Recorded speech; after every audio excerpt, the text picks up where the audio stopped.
Okay, Angela. Okay. Okay. Praise Lord, respected pastor, teachers, parents, and dear friends. I take this opportunity to thank the Lord for this chance to share my thoughts with you tonight. The topic I have selected for the speech today is one body, many parts. The reference verse is from 1 Corinthians chapter 12, which all of you have heard several times.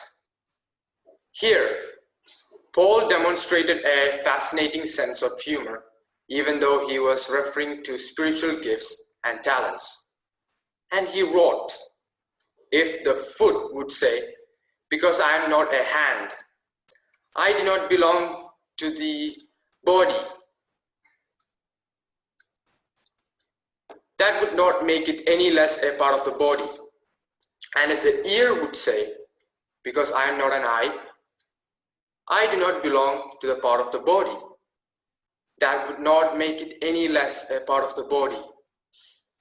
If the whole body were an eye, where would the hearing be? If the whole body were hearing, where would the sense of smell be? But as it is, God arranged the members in the body, each one of them as He chose. If all were a single member, where would the body be?"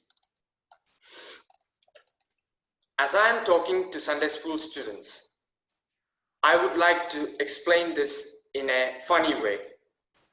There was a group of animals deciding to improve their general welfare by starting a school. The curriculum included swimming, running, and flying. The duck, an excellent swimmer, was deficient in other areas. So he majored in climbing, running, and flying, much to the detriment of his swimming.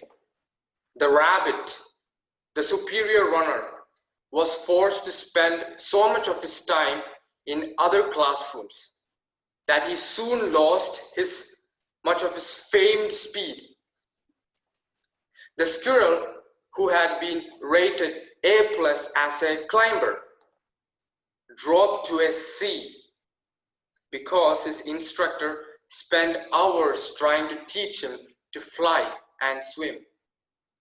And the eagle was disciplined for soaring to the treetops when he had been told to learn how to climb, even though flying was most natural for him.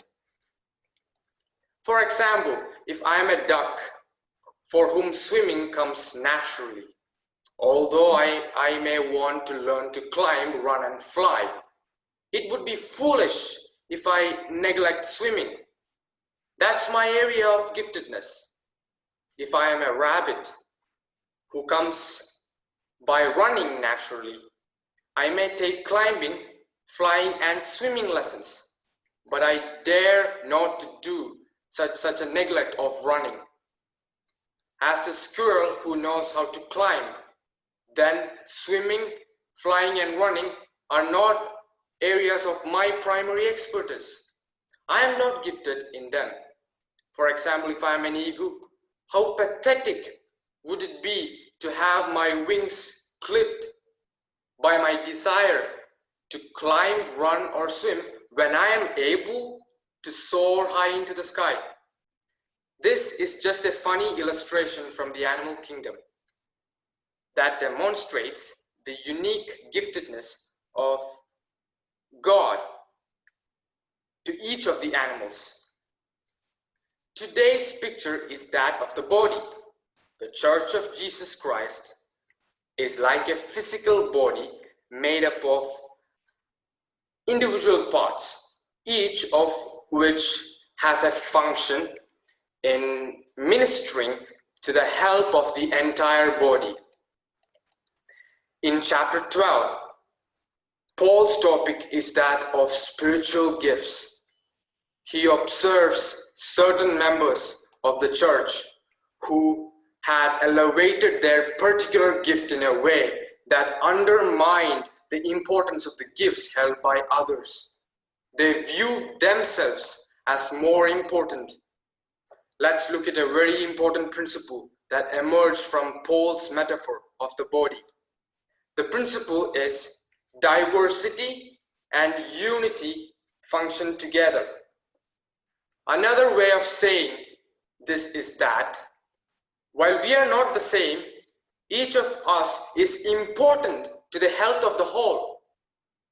You take away some organ of the body and you end up with a body that is incomplete.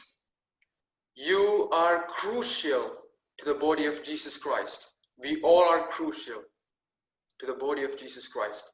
Its unity depends on you being who you were created to be, functioning in harmony within the body. Not only that, its health as a body depends on you functioning in that diversity which is yours, not trying to be what you are not. As in the metaphor of the animal kingdom, if you are a duck, for example, then swim and quack. If you are a rabbit, run and nibble. If you are a squirrel, climb and jump. If you are an eagle, soar and perch. As to the body, if you are a hand, reach out and touch. If you are a heart, then pump. If you are an eye, see. If you are a shoulder, carry. If you are a leg, stride. If you are a stomach, then digest. If you are a brain, then think. Maximize your diversity, but do it with the sense of unity in which you function together with other parts of the body and that which minister towards wholeness. Competitive comparisons breed trouble. Interdependence is the mode for ultimate health. Let me conclude my speech here. Paul is urging you and me to see our diversity blended together into unity. He is warning us against a competitive comparison that breeds trouble. He appeals us to experience an interdependence that is the model for ultimate health. He wants us to discover the uniqueness of gifts that are ours, not those that simply show how important we are. Instead, we are to put the priority on emphasizing healthy community.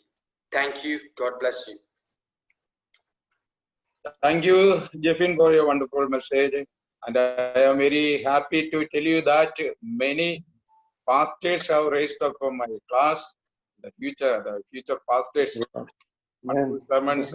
And God has given each of us different talents and gifts. This is our responsibility